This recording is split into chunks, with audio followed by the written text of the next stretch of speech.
broadcast network, AfterBuzz TV. Over 20 million weekly downloads in over 150 countries, and your number one source for after-show entertainment.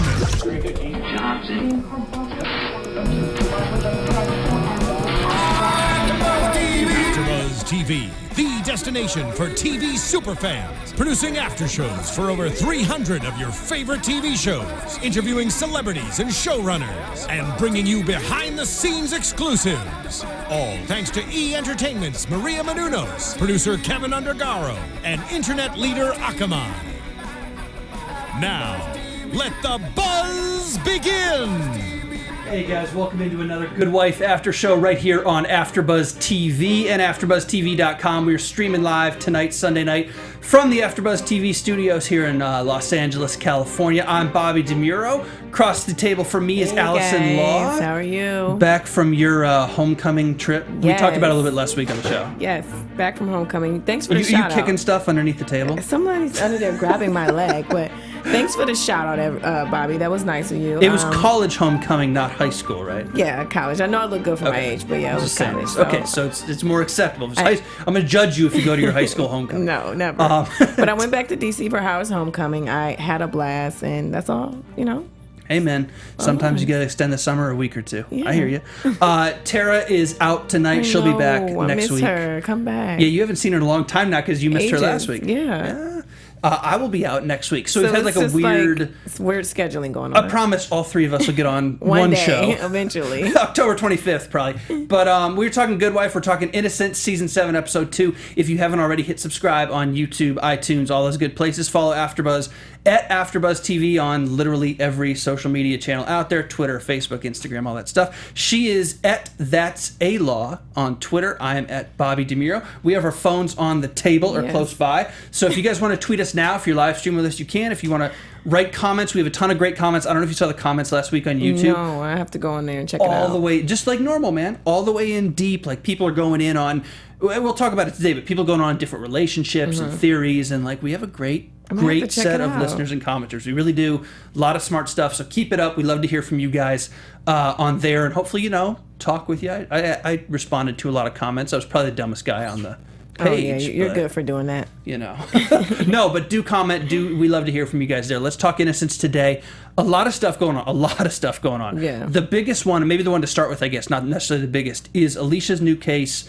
Eric Barsetto, the photograph of him naked as a kid.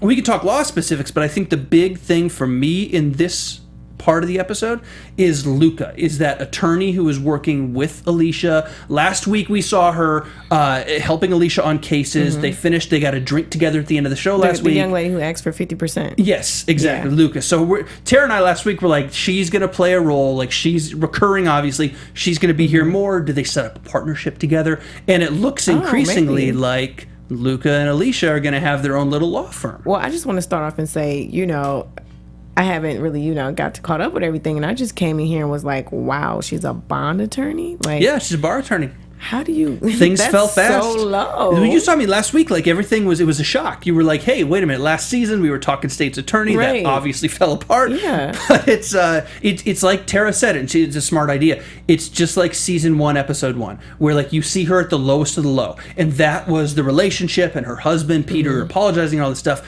But that was the lowest of the low. How does Alicia build back up? And now it's a different low, but it's pretty low. But she's going to come back up, and she's going to shock everybody. That's what I think. She has to. I mean, yeah, she's the protagonist. She's got to. But I must say, she needs a little bit more practice because she was a little rusty on her case. Well, and we saw it last week, too. She's not up to speed on not criminal, I guess. This was more of a civil case at this point. But, like, she's not up to speed on the bond court realm. And, like, they don't care if you're guilty or not. They care about getting you out on bail. Right. And that was not the way. When you're a high-end attorney with these clients that you pick who pay a ton of money, you can personalize it and schmooze it and do what she was so good at doing.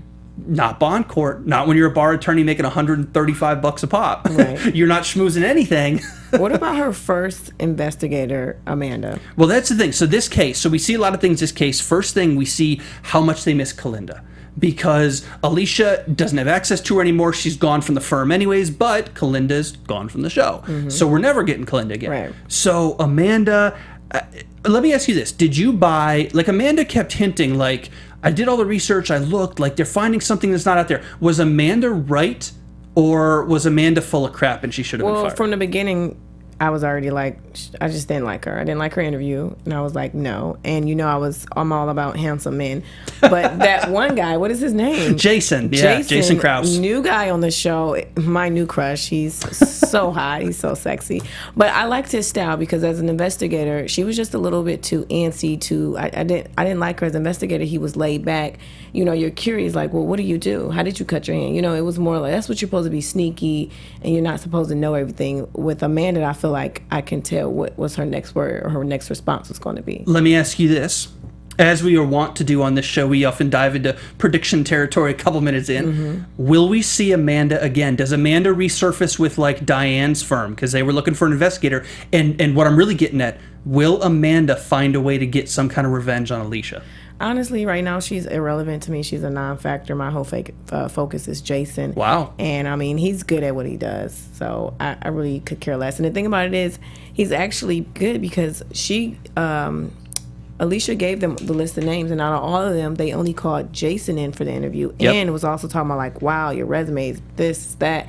I don't think Alicia really looked that deep into his resume or knew how good he was. And she should listen to her daughter because she was absolutely right the whole time. Like, go for him. Add it to the list. Grace is always right about everything, right? I mean, I feel like I've struggled to come up with specific examples on the spot, but I feel like Grace, we've talked about this last year on the show, Grace parents Alicia sometimes more than Alicia parents Grace. She's the mom of the relationship. Yeah. But what I do want to say is there may be a new little love interest going on in the future, because the fact that he turned down $250 with Diane for her measly little 95, he really likes her. For 100, I agree with you 100%. One thing I'll say on Amanda before we go just full on into Jason is her exit. So Amanda goes, if you're going to fire me, you can fire me, but, and Alicia goes, you're fired. And Amanda's like, what? And Alicia goes, bye. And then Amanda walking away, saying go to hell, walking away, turning around again. Do you remember that second in the middle of the hall? She turns around when Alicia called Jason and then walks away again. Like, if somebody's totally leaving the show who hasn't been a big character, who was just on this episode, would you give them that much of an exit? See, I didn't pay attention to that one. I have to go back and rewind and look into that. But I really don't know. I don't know on that one. That's my prediction. She was so much as a non-factor as soon as she said fired, and it was like she was trying to explain herself. If you're that good, why are you explaining to me why I don't need to fire you? If you're the shit, I'm just gonna know right away. Just like someone walking in like me, I'm not about to explain myself. It is what it is. But she's like, I'm the best ever. Don't fire me, girl. Bye. You gotta go. You are a non-factor. So once she said you're fired, I was like, okay, next scene, and I paid her no attention. Okay, I'm gonna use her as my prediction later in the show. We will see Amanda again. They talk. Diane talks. She's like, there's no good investigators. They tried to get Jason. Right. They didn't so get maybe him. she may go back through the list of potential people, call her, and they probably battle with each other. But I still think Amanda's a non-factor. Her character wasn't even that strong. It wasn't somebody I would be interested in seeing more of. Jason, on the other hand, who doesn't want to see more of Jason, right? What about Jason? That is Jeffrey Dean Morgan. He's been on Grey's Anatomy, Supernatural, Magic City, and Extant, which was also a CBS drama. And now he's on The Good Wife. And he's series regular. He's a series regular for this season, so we knew it, but we're going to see. He's the new Kalinda. Yeah, he's the new Kalinda / the new... What was her campaign manager, Johnny, last year? Was that his name? I can't even remember. You remember him, though. Very attractive cute one. dude. Yeah. Oh, yeah. I don't remember his name. What happened to him? He left, remember? San Francisco or San Diego or something. I think he's the mix of the new Kalinda and the new Johnny, because there's going to be an interest there. He's mysterious and all these things. He's sexier and he's more mature. That's what I like about him. He's older, more her age, more, this is someone I could see. The other guy was cute but young in his feelings, immature. This one's like, I'm a grown man, and he knows how to handle her. Okay. So Are you more interested, I guess, in the potential relationship aspect or whatever happens between him and Alicia, or the nitty-gritty storyline, the investigation stuff? I already could tell he's like a badass, a bad boy. He has a dark side. I mean, he's done it all. I'm really interested in, first of all, they put this fine man on this new cast. Come on now, with Alicia. I'm interested on what's coming next with them two as far as their relationship growing. So that's my interest. You have to do something. He's so cute. He's not going to just be there to be the new Kalinda. It's a guy. It's not a girl this time. So they're going to be close, working always together. It's going to be a love affair, and I can't wait to see what happens. And Alicia's been without a true explicit love interest for a little while now, right? We've seen it for quite a bit, except for dreams and flashback sequences that were bizarre. She hasn't had like a true one. Johnny last year wasn't the explicit one. It was weird. Peter's always been, right now they've been and then Flynn. Bizarre. Yeah, Flynn, that's a good point. Like, where is Flynn? He's on Downton Abbey. So he's not. That's the other show he does, I believe. He's not back on this. No, he's gone. What was his exit? Oh God, now you're going to make me think back to season 6. He left. He exited. I don't remember. Darn. He's, I don't know, watch an after show from last year. Wow. Yeah, he's gone. Him being gone, Kalinda being gone, obviously. It's change. Change can be bad. It can also be good. I have a lot of faith in this writing team with change, because they're not going to jump the shark. I think Peter running for president is kind of jumping the shark, so depending on how they do it, we'll see. But they're not going to do anything too crazy where people turn the television off. So let's talk about the case real quick, because obviously the Eric Barsetto thing is kind of a one-time deal. I doubt we'll ever see him again. It's one of these classic... It's just something to start her practicing, like, okay, I'm going to get back into doing this. Let me ask you, with Eric, at the end, Eric's mom holds out her hand when they're in the deposition or whatever together, and she holds out her hand and they're talking about money and making it go away, and he puts his hand onto hers. How did you interpret that? Do they pay him off? Does she take down the art? I feel like, to me, that was some type of closure.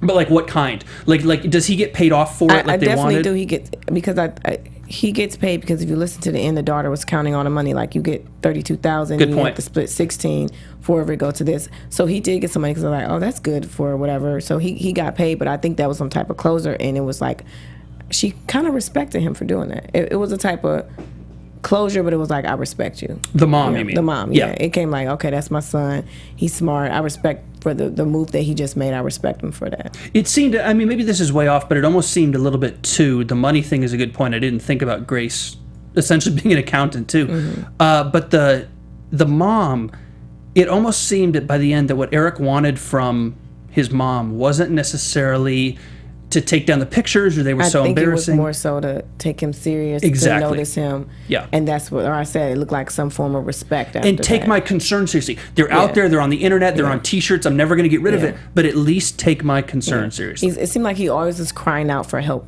You know, when it came to that situation, she would just ignore him. Oh, come on. Even when he was a kid, oh, you're young, you know what I'm saying? But now that he got older, he's like, you know what? I'm going to stand my ground. I'm going to put my foot down. I am a man, and you need to listen to me. And she finally did. So kudos to him for stepping up. Those hippie artist moms, man. Yeah, she's kind of cool, though. She gave me a nice vibe. But I think that was just flat out wrong to put those pictures out. Well, that's the question. This isn't really, obviously, we're never going to see this case again on The Good Wife. But, like, is what she did incorrect? Not necessarily illegal, but incorrect. My opinion, the new day, the new age, that was just terrible, because the pictures was fully nude of your young daughter and your son. And even the expert said people go on there and get pleasure out of that. I would not want to put pictures out there knowing that some old creepy guy is on there masturbating, do whatever to my pictures, and then stalking them at school, putting my child in danger. Yeah, that's just foul. Once my son would address that, it's like, okay, this is my child's safety. I need to stop, because who knows what happened? You may end up kidnapped, anything. So I just think overall, as a mom, that was a bad decision she made. I think she was just thinking as these are items to me, like they stated. I'm the artist, this is my material, and she just was thinking about it as money and not like this is a child who has feelings. And I think it's weird they didn't play this up too much. They talk about social media a little bit, and like when he goes on a date, people Google him. But the technology aspect where, the paintings from hundreds of years ago, well, that's been removed in hundreds of years of time, so it's a little bit different. But even more so now, when she took these pictures when he was 20 years ago, whatever. Well, there was no internet the way that it is. There's no Facebook, so you have no idea what's going to happen. Well, nowadays, anything you do, I mean, you and I are on the internet all the time. This is what we do for a job. This is, we interact with people, we do whatever. And you have to understand, when you're us or viewers or whomever, that if you use your name on the internet, as we do, and even if you don't, with IP addresses, anything you do is going to get back to you. It doesn't look good because if he's, like he said, he's going in for an interview, it's going to pop up. Yeah. You have naked pictures everywhere. It's just not a good look. And everyone, what do you think? Do you think she made a good decision as a parent or no? Because I think that was a bad decision. That'd actually be an interesting thing. And again, it's not like Good Wife is never going to deal with this again. But they deal with these issues, and they will deal with another one like this. So I guess for the folks at home, one of the discussion questions to start off is, what do you think about these pornographic or artistic pictures of her children? I can see both ways. It's certainly I can see both ways, but still, as a mother, and when the issue started occurring, was like, you know what, this is not good. So since she didn't care, and he even mentioned on Stan, I mentioned these to you, and she didn't even want to talk about it. Yeah. Now it's like, that's when the bad parenting comes in. I equate it to, not to go too off track on this, but I equate it to like journalists or documentary filmmakers who are telling a very serious story, or journalists in like a war who are covering a war, and you're taking pictures, you're taking video, and people are dying in front of you. Are you taking video as a journalist because you need to tell the story for a serious reason, or do you put down the camera and help the person who's dying in front of you? And people have made the case both ways. Journalists are here to do journalism. This is what they do. They capture these images, or be a human first, help somebody. And it's kind of the same degree. Are you taking them as a photographer to promote art for beauty and universal truth and blah, blah, blah? Or are you taking them as a mother, and it's like, is this in mom's best interest to do this to her kids? She's definitely an artist. She definitely was taking it as a photographer. But she did not involve her child's feelings in it. Yeah, and I think that's the thing, and that's kind of what what the case went to at one point. Which, could the children even consent? And the answer is no, because they were 8 and 10. Combined ages, they could have consented, but that's not the way that it works. Let's move on now. We got that case out of the way, although it is pretty interesting. Let's talk a little bit more about Jason, actually, before we move on. The Diane Lockhart, David Lee trying to woo him. At no point it seems like, and I'll take this at face value, at no point it seems like Jason told either side he was talking to the other. So he may not know that Alicia has worked at Lockhart. Now he probably does because he's a good investigator. Yeah. But he didn't tell Alicia about Diane. He didn't tell Diane about Alicia. Do you think that Diane or Alicia or both had any idea he was going between the two? No, she doesn't know, because she gave Carrie, right? She gave Carrie a list of names. I was like, oh, check it out, because he was like, I'm looking for an investigator too. But do you think him saying I'm looking for an investigator tipped her off or not? No, I just think they were having a casual friendship conversation, like, oh, hey, Bobby, I'm looking for some jobs. Oh, me too, I'm looking for some same jobs. And she just threw out some names, like, we're here to check these people out. And, I just think it happened like that. I don't think it was anything intentional or anything like that. But the other way, Lockhart Agos had an idea. They were playing, right? They knew that she had probably contacted at some point Jason Krause. Maybe they didn't know that she was offering him money. She certainly wasn't offering him $200. I don't think they took her that serious to even care. Really? Yeah, it's like, Alicia's not doing anything. So they probably was like, oh, what do you need an investigator for? It was just like brushed it on the rug. Didn't take it too seriously. So if it does come up, they're gonna be like, what, you have, and then you have him, like, for what? She's not doing anything right now to them. So it's like, interesting. I would say, oh man, I see it the other way with the Howard and Carrie thing, which we'll get into in a minute. Everything is so controversial, and there's so many chess games going on. I think Carrie and Diane are playing chess. And Alicia, I think we both, and maybe it's a fault of ours, we both look at Alicia as a very trusting person and a wholesome person, like, because she's the protagonist, and that's what we should do, and that's what we're kind of geared to think of her sometimes. But I look at her and I'm like, oh, Alicia, she would never do wrong. She's so great. Alicia's a softie. I don't think she has what it takes to turn on someone or be a badass. She turned on Amanda. She fired her because she sucked. She can't really be a bishop. You know what I'm saying? I don't see a Kalinda or a bishop. I don't see the anger in her. I don't see it in her eyes. She doesn't really want it. She didn't even want her position when she was running for it. So I see it. Listen, I see it. This next topic, I see it with Eli and Peter. She took Peter down. Okay, now that's a different story. Talk about going into that room, taking that. How do you feel about her taking that whole seat on the election board? I don't know Frank if Landau. it's going to be burning, like it's going to come back and backfire. It will absolutely 100% backfire. So what they were trying to do is they were trying to kill Landau with kindness. Eli says it. He's like, we're going to kill him with kindness. He'll be eaten out of the palm of your hand in 4 months. And then he overkills her with more kindness. Right. So if Alicia came into that with an ulterior motive, kindness masking an ulterior motive, okay, this is politics. But if he comes in with even more kindness, what is his even bigger ulterior motive, Frank? Yeah, it doesn't seem like it's going to be good. I don't think she should have took the offer, but again, she's trying to get her way back into the industry. Do you think she should have told Eli about that vote no? It could come back and backfire because we don't know what the vote is. It a vote something towards Peter? Is it something towards Eli? It's kind of fishy. So I would have told him just because he's more experienced than that. He may know what's going on. You know what? She may be voting no against Peter. She might, and that's why he wanted to remove Eli. A, to remove witnesses and extra people, but B, because as far as Frank Landau is concerned, Eli and Peter are still very close. And they are, even if Eli's been fired and then kind of hired in a way. Yeah. So, I don't know. Alicia's she fucks up too much. She's someone you can easily manipulate. She's the weakest link. She's a sweetheart, but I know I can get over on her. So it's on stuff like this. It's hard to say, but and this is gonna sound weird, but sometimes she plays catch up a lot, and she gets manipulated the first round, and that's part of a television show. You want her to face adversity and then overcome it, so that's why they do it. But she gets manipulated a lot the first time, like with Frank, whatever's going on here, and then she plays catch up. Even the biggest story of the show, Peter's infidelity to start off, she was manipulated in the infidelity, and then we spend seasons watching her catch up.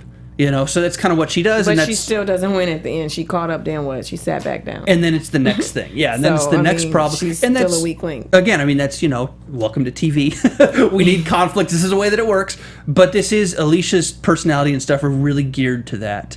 And this is another one. And we'll see what she has to play catch up with, whatever she votes no on, or if she even votes no. Yeah. The question is, if she, without knowing what the vote is, without knowing enough about Frank, if she votes yes, what else can he do to her? What does he then? Right, because I already have you guys basically say you trust me because you put me back on the board. So if I turn against your wishes, what are you going to do? Then does he point out the state's attorney's race again and makes it cast doubt that she was stealing an election and her image has been. It's already bad. Done. Yeah, so she already needs rehabilitation. You put me on the seat. What can you say now? What are you going to do? Say I'm messing with my investigator? Okay, I'm having an affair. Big whoopie do. Oh, but they'll come up with something. They will definitely come up with something. But Eli may be right. He's going to turn around at the end of the day and be kissing her ass. It still could happen. I just worry his ulterior motive is even bigger than hers. Yeah. And Frank's you can tell this sometimes with TV. The actor who plays the character Frank Landau has that look. He's not the protagonist. He's the smarmy dude. He's the, sure in real life he's a wonderful gentleman. But you play that look on TV, the way that he looks, the way that they have him act, his mannerisms on there, and he's a Chicago politician after all. Yeah. You can't trust people like that. You just can't. He seems like a snake. But I do want to, what is going on with this whole Ruth versus Eli? Let's talk Ruth versus Eli. So Ruth is the national campaign manager. Eli was obviously Peter's right-hand man. What, where, when? What is her background? Where did she come we don't from? know. She came, it was only last episode. We don't know anything else about her. She's just a classic national campaign manager, turned down Hillary Clinton, working with Peter, that whole thing. She's going to rehab Peter's image and supposedly get him the vice presidency. We know that's not how it's going to end up. I think Eli is better than her. Well, I think she has. We haven't seen it yet. She's going to have national contacts that Eli doesn't. So Eli did the Frank Landau thing, and Eli doesn't know it's a little messed up, but Eli did the Frank Landau thing, and Ruth is sitting here in that last scene, or not the last scene, but the last scene between the two of them, and Ruth is sitting there going, that was actually good, because Ruth doesn't have that local contact. Ruth couldn't have done that. But there's going to be, national politicians that Eli has no chance They're with. going to be competing forever. Yeah. That's what's going to go on between them. So they're going to be competing. Which I'm good with, because Ruth, man, she comes out and plays a wonderful mother-like figure on the surface, but you can tell, and you should be able to tell, and that's the point of her playing, you can tell that there's just simmering underneath this cunning. It's not evil necessarily. Yeah. She's not we haven't seen her be unethical or anything. Sometimes to me, already I get a feel that she come off nurturing, but she's trying to teach you a lesson like a mentor. I didn't mean to hurt your feelings. I didn't mean to do it, but you did learn a lesson out of it. She's kind of heartless, though, in the best way. Yeah. I mean that in the best way so far. But in a nice way is weird. Yeah. Now, she may do something next week that we're not a fan of. Right now, she's just teasing us. But so far, she's the good kind of heartless, as bad as that sounds. She also put Nora up against Eli. So Eli, the weird scene for me and he caught both of them, was Eli was lied to twice in the span of 5 seconds. When Alicia stayed in Frank's office and Nora came up to him, and Eli's standing there going, "What are you doing?" And she's like, "I'm working for you now." And then Alicia comes out and he goes, What'd he say? And Alicia goes, "Nothing." And both women walk away, and Eli's left there like, looking stupid. You both are full of shit. But then she's fake because she turns around and tell. She told, yeah. Well, sure, because she likes him. She likes Eli better than Nora, or better than Ruth. Who doesn't? That's true. Right. And I would too. But now that Eli knows that that's how the game is played, here's the thing. I have total faith in Eli for everything. He's cunning, he's devious, he's fun, he's awesome. He's one of the absolute best characters. Alan Cumming's phenomenal. Like, he's just one of the best characters on this show or any show that I watch. So I don't see how he doesn't win a Ruth versus Eli battle. But more than that, what needs to happen in that battle for him not to win?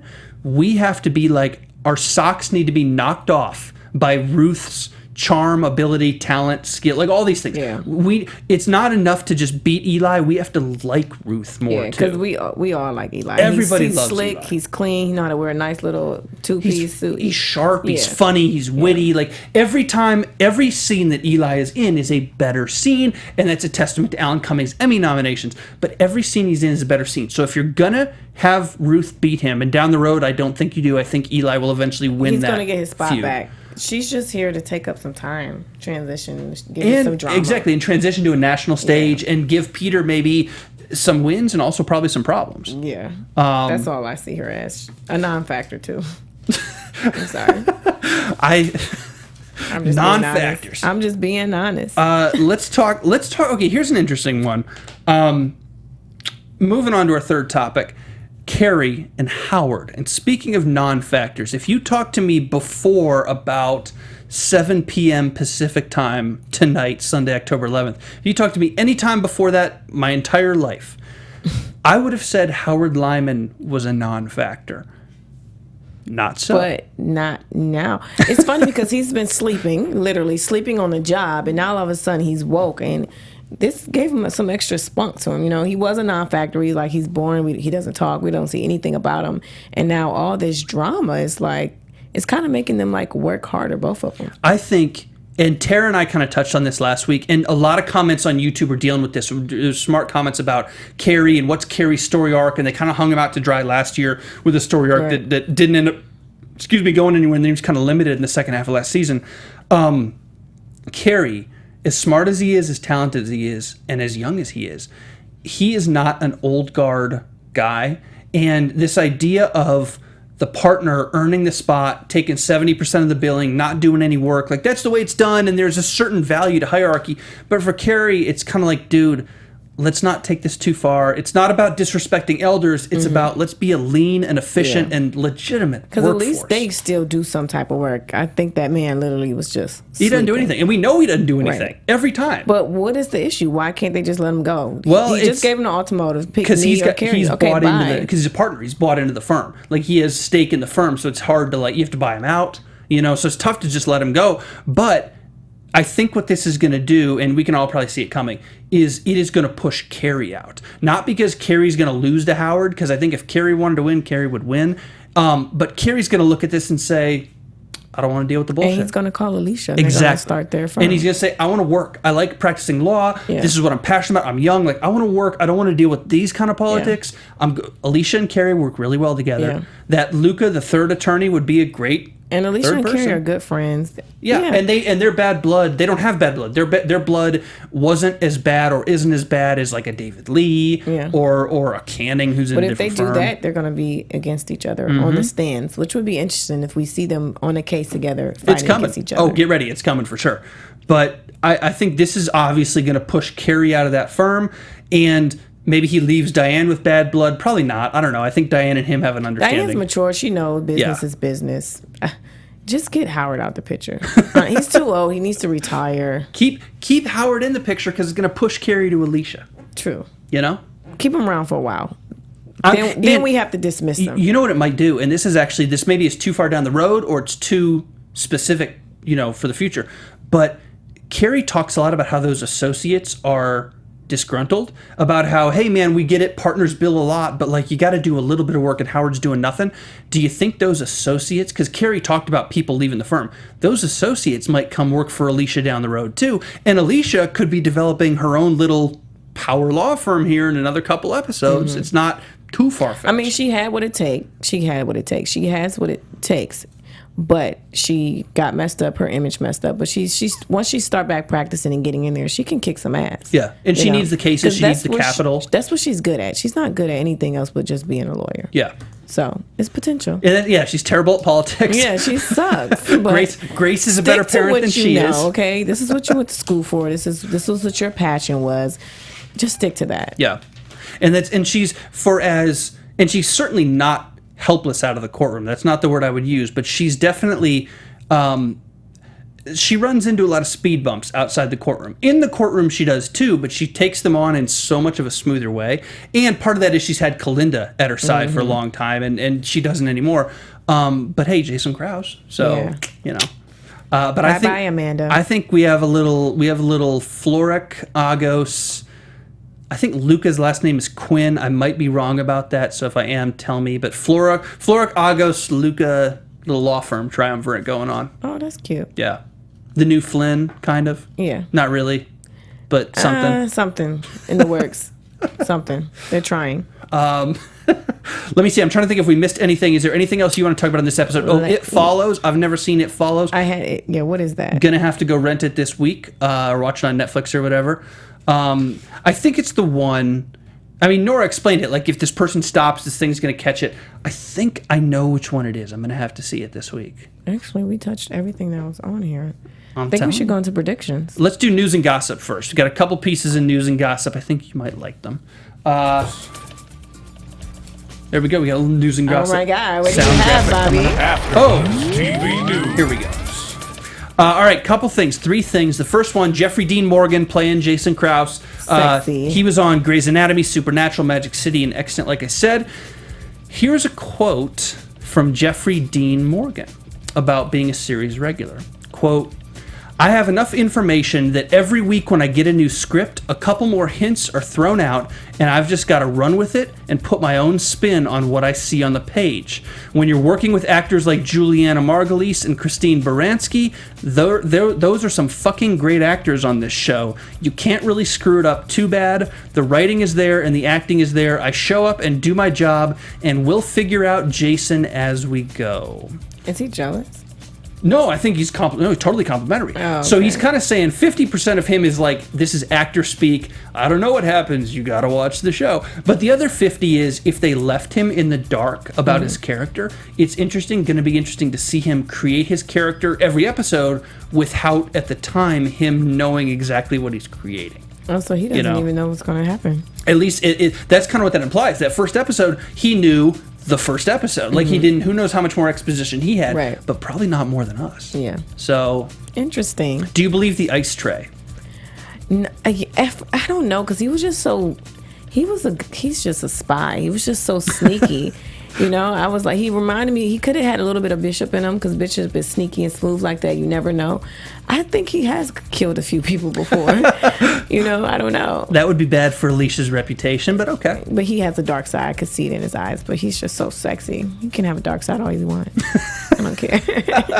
Well, I'm glad to know where you stand.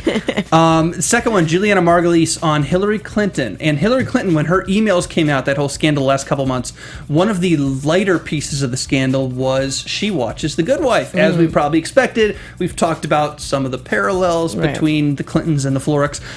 Julianna Margulies talking about Hillary Clinton.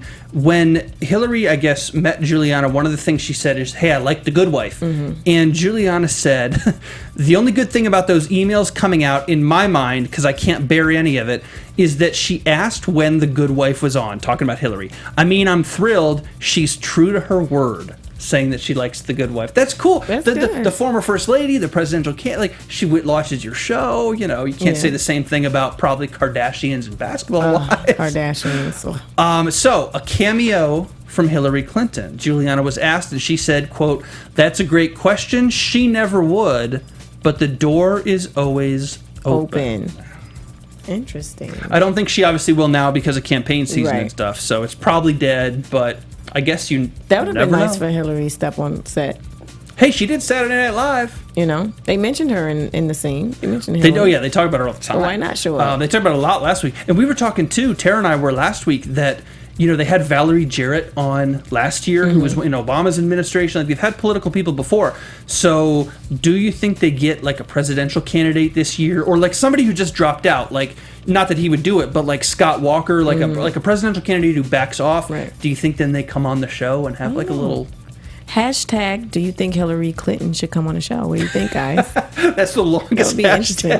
Hashtag, we want Hillary Clinton. We want Hillary is probably a great hashtag Okay. for everything, but yeah, for Yeah. this, for sure. Last one, I'm going to open up a debate with you on this one. The New Yorker, I will link this on the YouTube comments on the show on YouTube later. The New Yorker has a phenomenal piece on The Good Wife, on the Kalinda and Alicia feud, on the real life Archie Punjabi, Julianna Margulies feud. A really, really good piece on it recently, I want to say on the 9th. But in the piece, they say something interesting about The Good Wife widely reporting that this may be its final season, or it could soon be coming to an end. Robert and Michelle King are working on a new show called Brain Dead. I don't know if you've heard about this one. No. It is where Capitol Hill staffer discovers that aliens have eaten the brains of many members of Congress.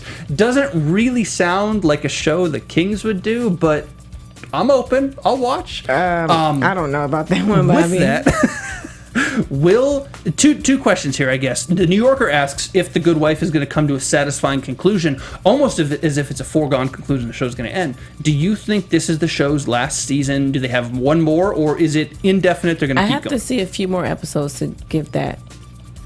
to see if they start setting up big we have stories. to see. You know, I have Yeah. to see the flow of how it goes. Right now, it's 2 opening. I don't know.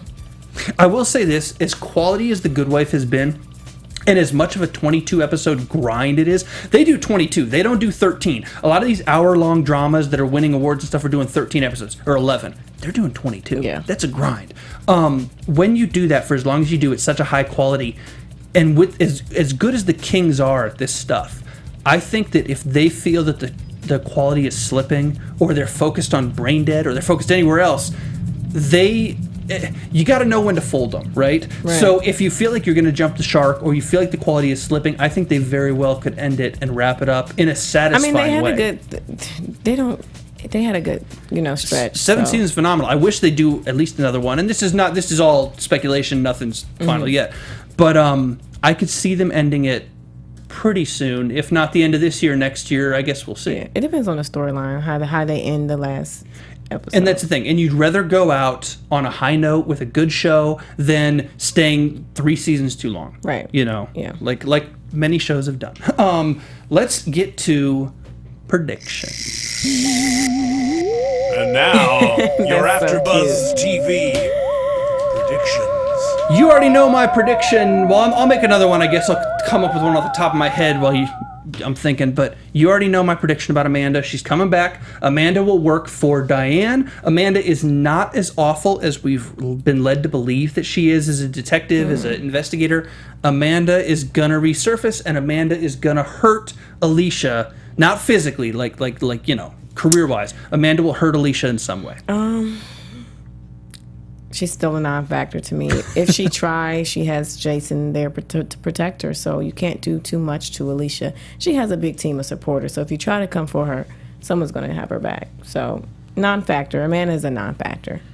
Moving along.